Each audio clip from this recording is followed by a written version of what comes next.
The first thing that you need to do when you're reassembling, clean and tap all holes, all the bolt holes on the engine. All these holes, everything, clean and tap them all. Clean all gasket surfaces, make sure they're flat. Now these have been painted, but no big deal, so what? A little bit of paint, but it's not gonna hurt anything. They're clean, they're straight. Now the crossover tube, you can get these new. I put a new one in there. I popped the old one out with a curved punch. I don't know what they're called, but it's a special punch to pop out bearings and seals. And this is the crossover tube part number. This is what they look like.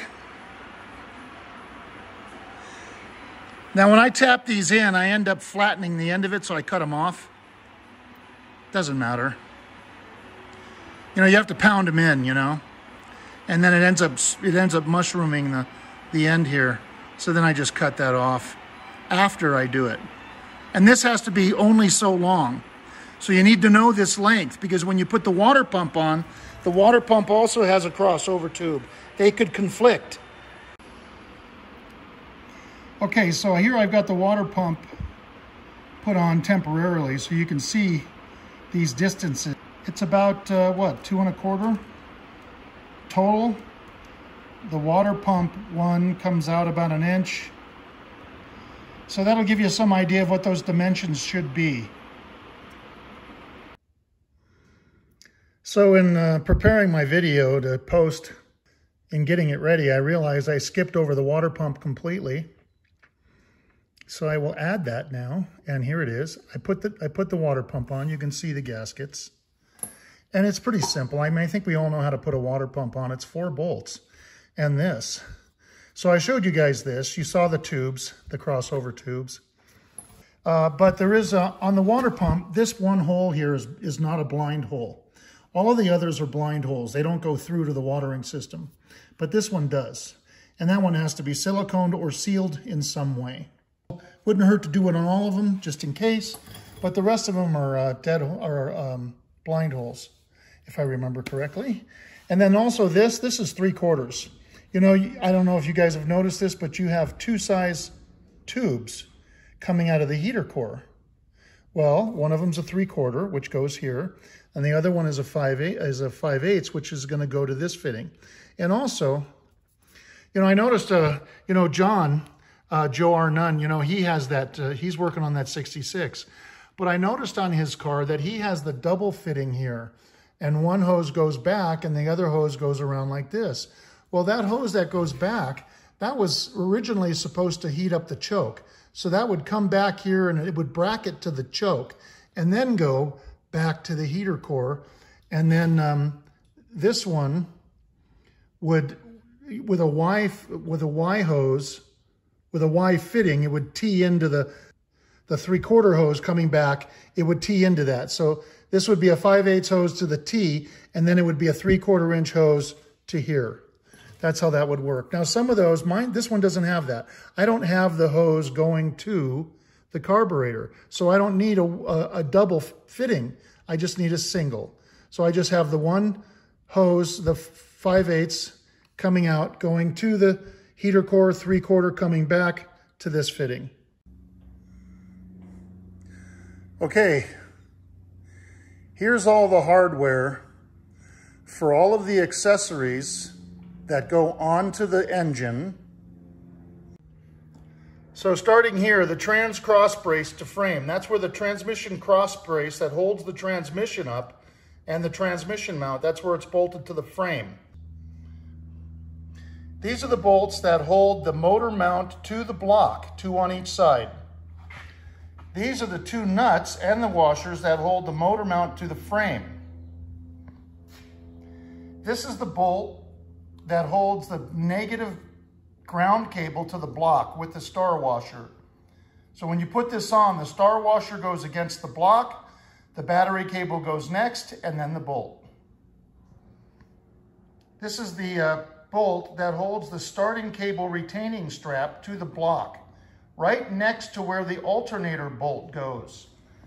This bolt goes to holds the alternator and goes to that boss, that hole in the front of the block. And this is just around the corner, and it holds the starting cable. These are the 3 bolts and the large bolt that hold the 3 groove pulley to the harmonic balancer. These are the 4 bolts that hold the oil filter adapter to the block. These are the 4 bolts that hold the water pump to the block. These are the 2 bolts that hold the fuel pump to the timing chain cover. These are the 2 bolts that hold the surge tank to the intake manifold. These are your 4 fan bolts that are fine thread. These are the 2 studs and the lock nuts that hold the power steering bracket, the main bracket. Most of them have a pulley on it that hold them to the water pump. This is the 2 bolts that hold the power steering main bracket to that kind of a funky U-shaped intermediate bracket that goes between the main bracket and the block. These are the 3 bolts that hold the power steering pump to the main bracket. The power steering pump intermediate bracket bolts to the block. If you have air conditioning, the air conditioning compressor bracket is between this intermediate bracket and the block. So this bolt goes through that intermediate bracket, through the air conditioning bracket, and then to the block. These are the bolts, the 6 bolts that hold the C6 transmission to the engine. One is longer because the one that's by the starter is a longer hole. This is the 2 spacers and the large bolt, the long bolt, that holds the bracket. There's an air conditioning compressor bracket that bolts to the top of the air conditioning compressor and then down to the driver's side exhaust manifold. The spacers go on top of the exhaust manifold, then the bracket goes on top of the spacers, then the bolt goes through the bracket and spacers to the exhaust manifold. These are the 16 exhaust manifold to head bolts. They must be grade 8. Distributor hold down. Carburetor studs. Now these are the 4 studs that hold the carburetor to the intake manifold. Now the length of these depends on the application. Every application is different. Timing pointer. Now I have the wrong bolts, the wrong hex screws shown here. I don't have the correct hex screws. They're so rare. They're the only 2 on the engine, and these holes are usually stripped. I had to tap these out very carefully. And so I'm using these 2 screws with these washers because the screws are just they're just a tad too long. For any reason you're doing your motor or you have the timing chain cover off, make sure these holes, these timing pointer holes, screw holes, are in good shape. The threads are clean, tap them out, be very, very careful. Here's the alternator adjusting bracket and the 2 bolts that hold it to the block and to the alternator. The longer one on the bottom is the one that goes into the alternator and adjusts it. This is what holds the alternator bracket, the main bracket, to the water pump. This is the air conditioning belt adjuster with the 2 bolts. One holds it to the mount bolt through AC belt adjuster and AC bracket to the water pump. That one holds it to the bracket and water pump. The other one is just the adjusting bolt. And then here's the main alternator bolt. It goes through the alternator mount bracket, through the alternator, and then to the block. And there's the spacer. Hey, so I'm getting ready to reassemble the motor now. Got all the gaskets ready. 2 water pump gaskets. Go here and there. Distributor gasket goes around the distributor in there, on the distributor, and then it seals this. Surge tank gasket. Now it has to be this gasket. In the engine kits, they have 2 surge tank gaskets. One is thicker, has a smaller hole. That's not the right one. This is the right one. See, it's the same size as the outlet hole on the intake manifold. That's the correct one.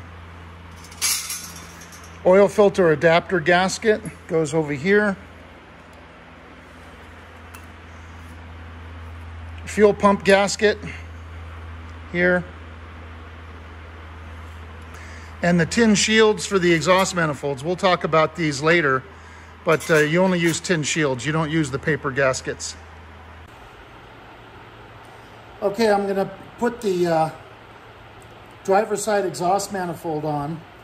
Now, of course, all the surfaces are clean and flat. So whenever you have an engine rebuilt, you resurface these. Or if you take your heads off to have them redone or whatever, you have them surface these. So now we know these are flat, they've been surfaced. The exhaust manifolds are brand new. Driver's side exhaust manifold, all the surfaces are perfect. I got the studs in already, okay? Now you don't want to put it up without a gasket, but you don't want to use the paper gasket. Now trust me, if you use the paper gasket, you're going to be sorry. So what you use is the tin shield. This is the tin shield. Part number Felpro MS95000. It goes on the exhaust manifold like this. It covers the exhaust manifold. See how it covers it? Okay? That's how it goes. It's a one-time only. You put this on, and if you have to pull it off, you put on new gaskets. You cannot reuse them. I use anti-seize on the bolts. These typically rust into the head.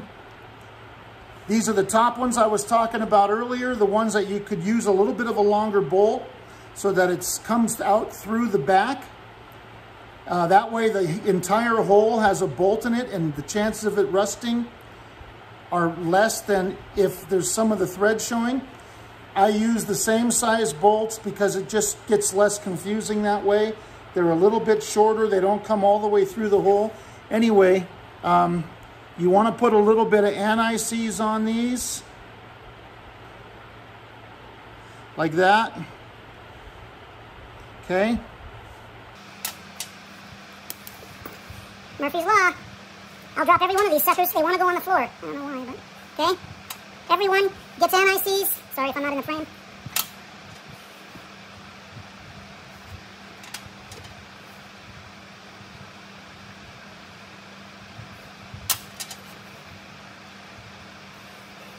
This will help to ensure that they don't rust into the holes. Now, yeah, if they're in there for 50 years, well, I don't know, you know, but if you have to take it apart again at some point, you know. So here's the exhaust manifold, tin shield, it covers the manifold. Let's take one bolt. Put it up like that, get it started. Okay, get another bolt, go over here.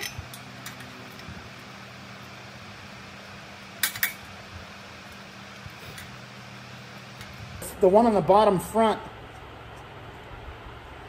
that one's where the dipstick goes. So I'll do that one last with the dipstick. Dipstick. Okay. Put a little bit of silicone on the end here. A little dab, you know. Not too much, don't gob it on. You know, sometimes you see engines, you know, they use blue silicone, which I never use. And it's like oozing out in gobs. That goes in here.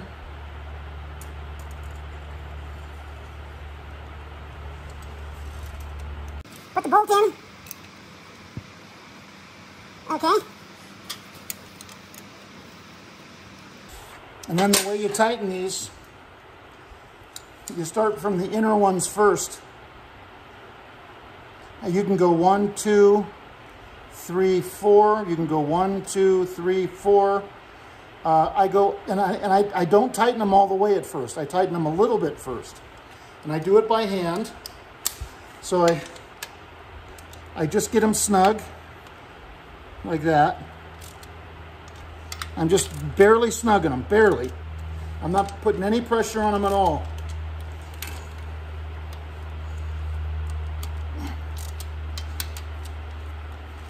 X pattern, I guess they call it. Tighten them in an X pattern. Okay, now go again. Now that brought it down.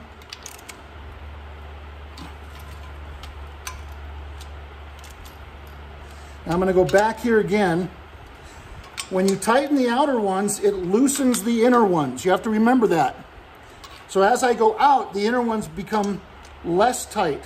I don't know why, but that's what happens, especially on the intake manifold. Now the book says 12 to 18 foot-pounds, which is not tight enough for me. I over-tighten everything. I'd rather have it tight than loose. So now, okay, just so you know this, I'm an aircraft mechanic, and I was taught in aircraft mechanic school that you should never use an extension with a torque wrench. Now, if we were working on an airplane, I could not do this. It would be illegal. This is a car.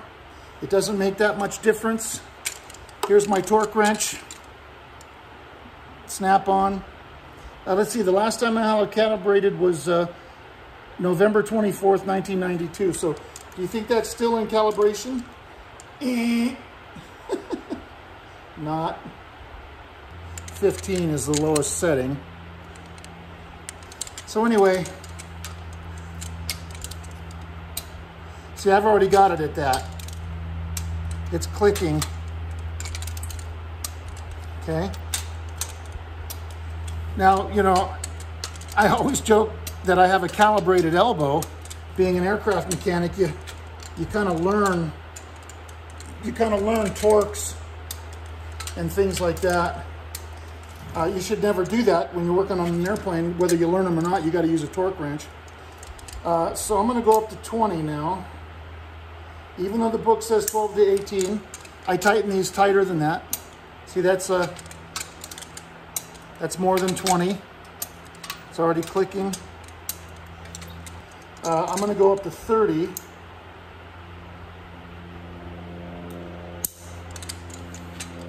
And the reason why I say that is because thousands of cars I've worked on, and every car that I've worked on has loose exhaust manifold bolts. See, look at 30. Still not tight enough. So now I'm going to do it by hand.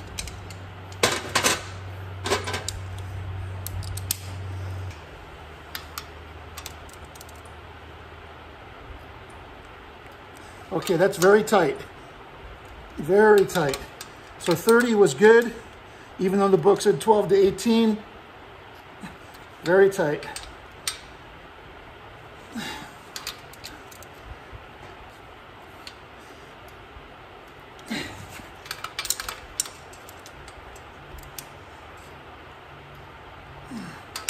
Okay. The fuel pump, when you put it in, you see how it doesn't go all the way up? I have to force it up to get it to go up. There's a cam in there. You can see it. The cam rides on that. And the cam, it pushes it down and then lets it up, pushes it down. So right now the cam is down. So you have to turn the crank so that the cam is up. So probably about 180 degrees. Right about there maybe. Let's try that. That's pretty close. If you push it up a little bit, I think that's good enough. Okay, another problem. Here's the air conditioning bracket. The intake manifold gaskets stick out. Sorry. Can you see that? They stick out right there, see? And they don't let you put this up. It's in the way. it won't lay against the head because it's sticking out. What I do is take a chisel, I sharpened it, hammer, and gently. I chisel it off. I make sure the chisel's nice and sharp.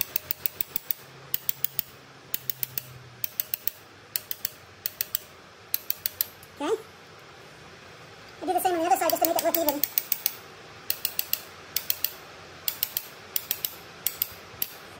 That won't hurt the gasket, won't upset anything. So then this will then fit nicely onto the head. Look at that. See, it's not conflicting with the gasket anymore. It fits nice and square. So I got the fuel pump in, and I wanted to show you, this is what I remembered now, how this conflicts. See, it bangs into the fuel pump.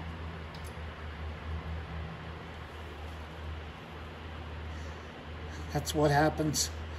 So you got to cut this off, that, you know, just to trim it, and then it'll fit nicely. So I trimmed it. Now I'm gonna see, now it fits, barely. I'm gonna put that on. You have to make sure these holes line up with these holes. You know, if you put it on like this, you're screwed. It'll block the passageways. So it goes on like this. Make sure you've got all the holes lined up perfectly, okay? So you do not use silicone, okay? This is an oil port. These are oil ports for the oil filter. You do not use silicone here. I use Permatex Forma gasket. So I put it on. It doesn't dry hard. It never dries hard. That's why you use this stuff. It's not like silicone.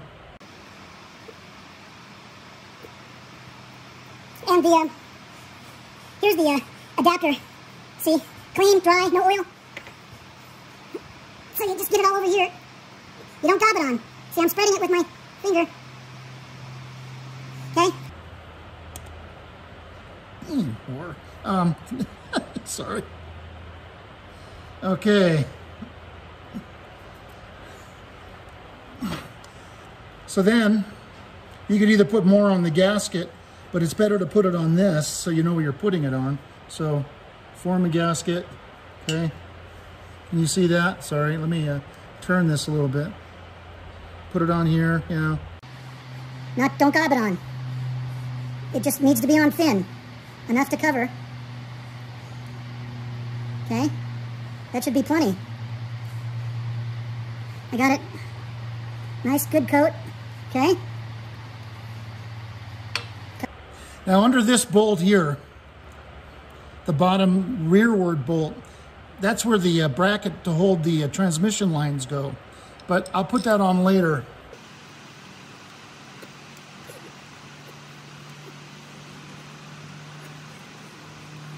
Okay.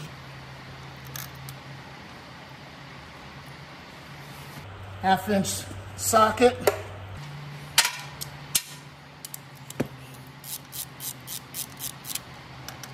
Just snug it first. Just snug, not tight.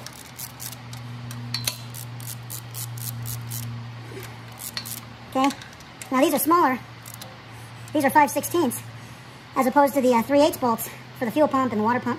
So you have to be careful when you tighten these, not too tight. I mean, they have to be tight, but you want to be careful. You can break these off.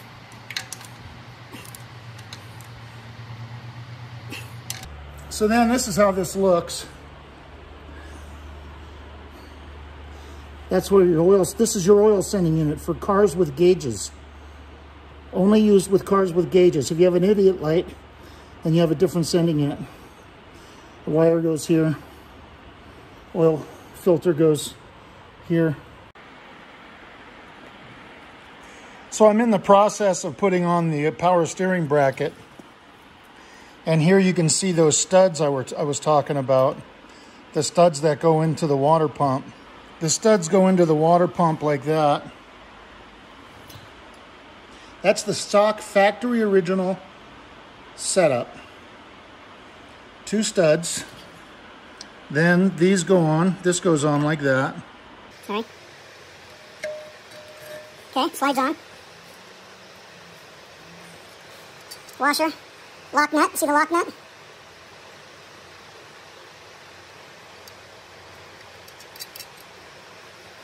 You're never supposed to use a bolt that's shorter than the threaded hole.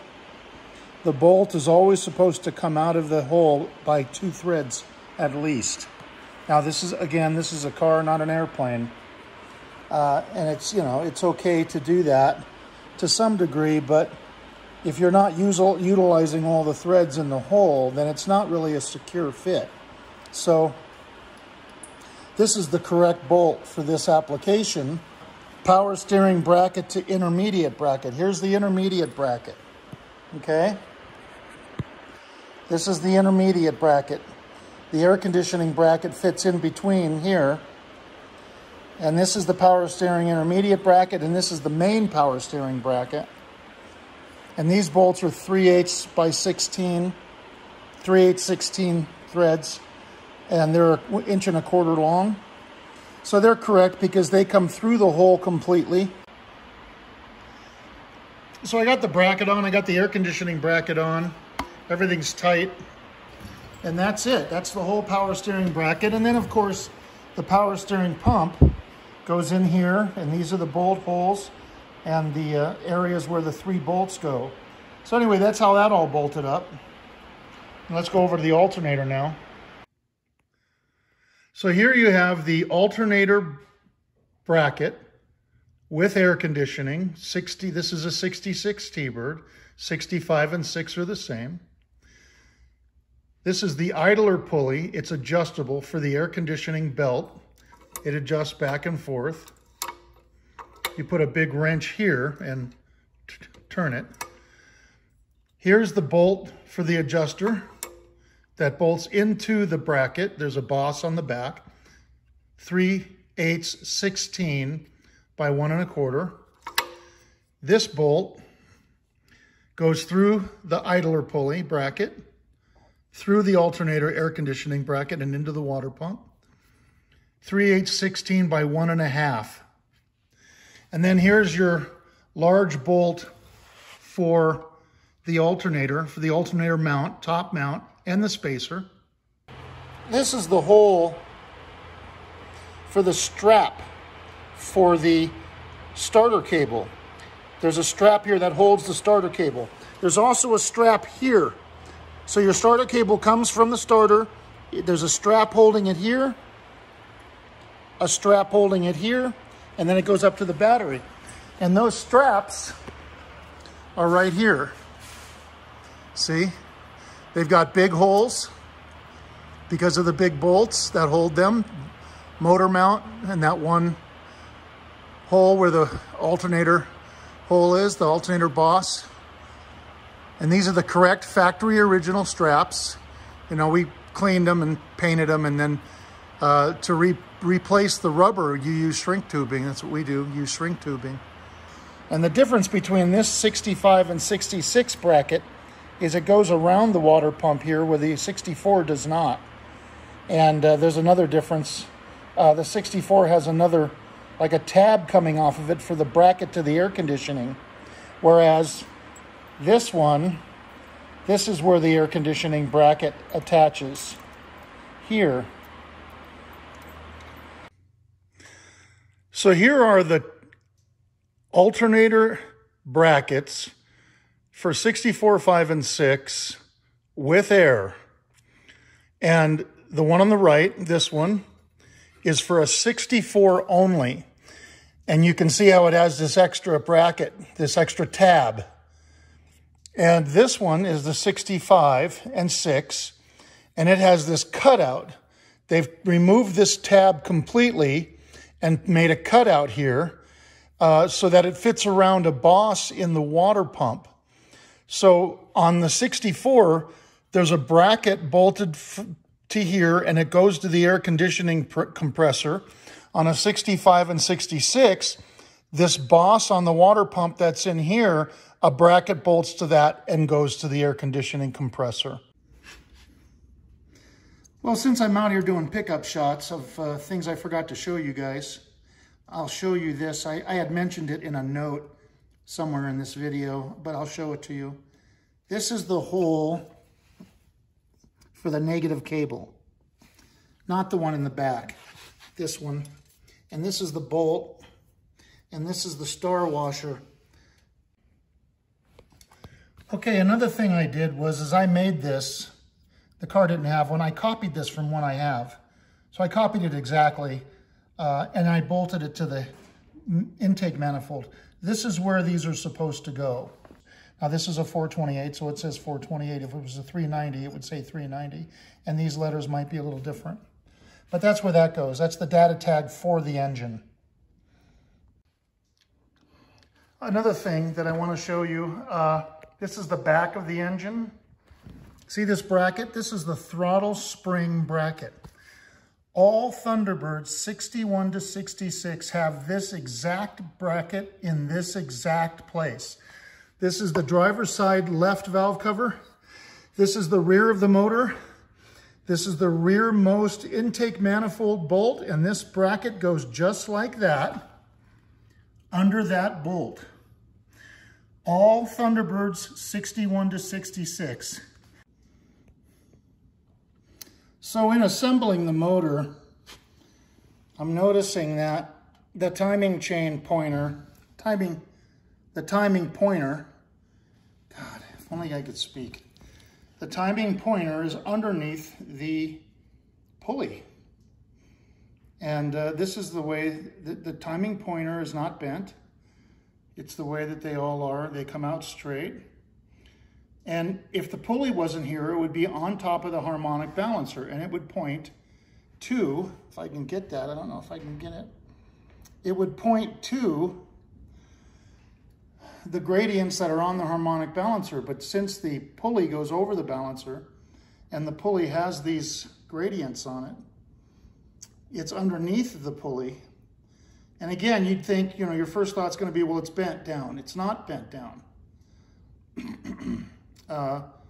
I would have to actually physically bend it to get it up over this pulley, which I guess you could do.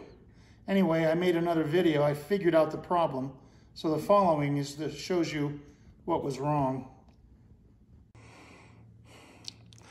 Okay, so the story behind this, I started questioning that timing pointer, you know, after I was showing you guys how it dives under the pulley, and you can't see the tip of it really. So I went looking for my box full of timing pointers, which is here, and it's all mixed up with transmission gears. And look what I found. 8 original screws. Now, I didn't know I had any of these, and they were at the bottom of this box mixed up in all this dirt with these moth carcasses. Those are Miller moths. We get a yearly infestation of those. Anyway, I went on the hunt for these the last car I did and couldn't find them.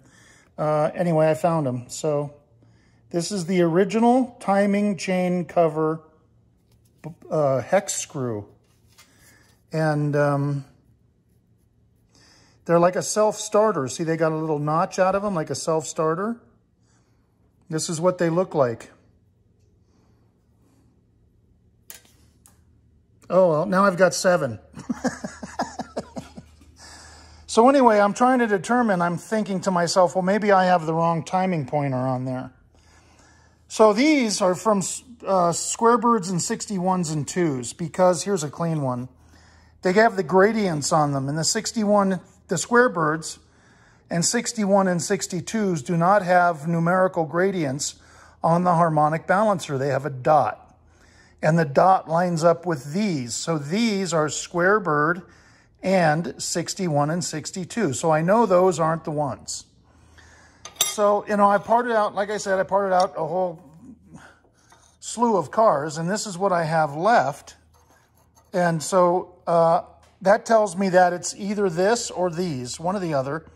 So from 63 to 66, they had these, but there's this oddball, and look at that. It reaches up over the pulley, and it's got a little notch out of it where these don't. None of these have the notch, but this one does. So I'm thinking that this one was meant for that application. See, even I'm learning something making this video because I had forgotten about these. Anyway, I'm going to clean this up and put it on. So this will reach over the pulley, and so that it'll point directly at the numbers instead of being under the pulley like it is now. So look at that. Got this new bracket on. Well, not new, but you know, I glass beaded it and painted it clear. If I paint it black, it blends in with everything and you can't see it. So I left it metal, and see, it's reaching over the pulley, and then you can definitely see where it's pointing. Much better. I think that's more correct, obviously.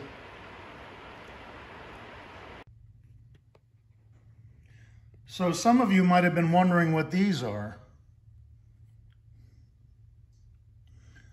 This car had a smog device on it. Those were the air injection, where the air injection manifold was bolted to the head. These are holes that the air injection manifold were bolted to, and it would blow air in there. That's been removed from this car. This engine doesn't have the smog device on it. So I put these plugs in here to plug the holes. This is what they look like. And here is the part number. I think you can probably find these on eBay. So to wrap this video up, I just wanted to show you guys, you know, when it comes to hardware, I'm excessively anal. You know, working on all these cars all these years, you see horrific stuff. You know, people, past repairs, they've got metric hardware in SAE holes, or the engine, all the accessories were put on with metric hardware, or Chevy hardware, or Toyota hardware, you name it. It was very rare for us to find a car that is being driven with even half of the correct hardware. Most of the cars that I have come across that have had all the original hardware were parts cars. They were unadulterated. And so that's how I learned, in, you know, parting out over 100 cars, that's how I learned what the original hardware, most of it, is supposed to look like. Now, admittedly, not all of the hardware on here is correct in the sense of its appearance.